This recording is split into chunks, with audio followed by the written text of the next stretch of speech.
I became interested in paying for sex as a direct consequence of having partners cheat on me in Barbados.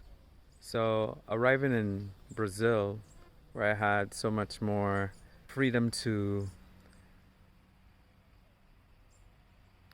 decide what it was that I wanted to do in my life rather than succumb to the pressures to conform, I started to think a lot about the separation of sex from love, just because two together can be messy and because they create a greater entanglement, you become a whole lot more attached to someone when you have sex with them. So there are two things that I consider when I think about sex work. I think about consent and autonomy.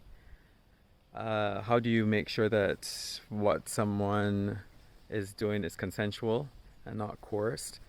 Which can become a bit complicated because of economic and structural inequalities in society, which may force people into sex work. So, how do you know that someone who is doing this isn't doing it it's because they have no, or they feel they have no other choice?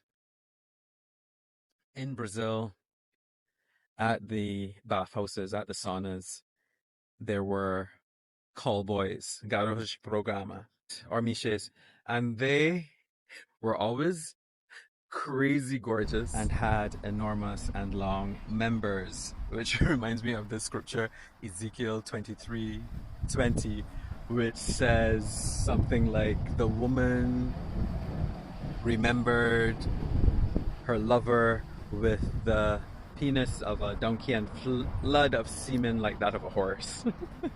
Well, that aptly describes these guys.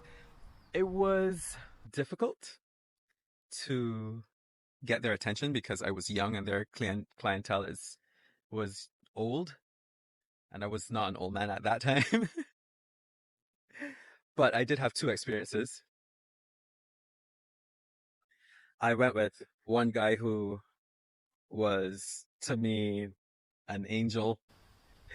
Let's just say he had pink nipples and pink that matched his lips and jet black hair. And but the thing about it is, in theory, it works because you can get what you want when you want it because you're paying for it. But in practice, men who are gay for pay, they tend to want everyone to know that that is the situation, and so they are very focused on getting you to finish so that they can get their money.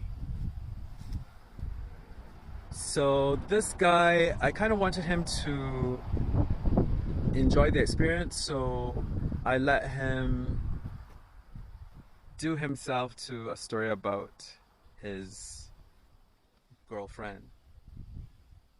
Now, there was another guy that I met as I was leaving Brazil, and he was perfect. He was right there with me, very focused on me, not looking over my shoulder at who he might meet up with next or who might have more money for him.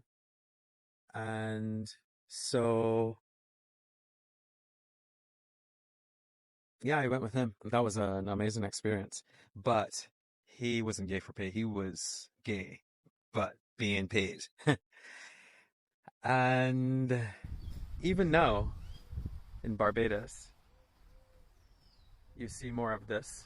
Recently, a friend told me about someone who charges $150, and I've thought about it because I've heard that he's the entire experience.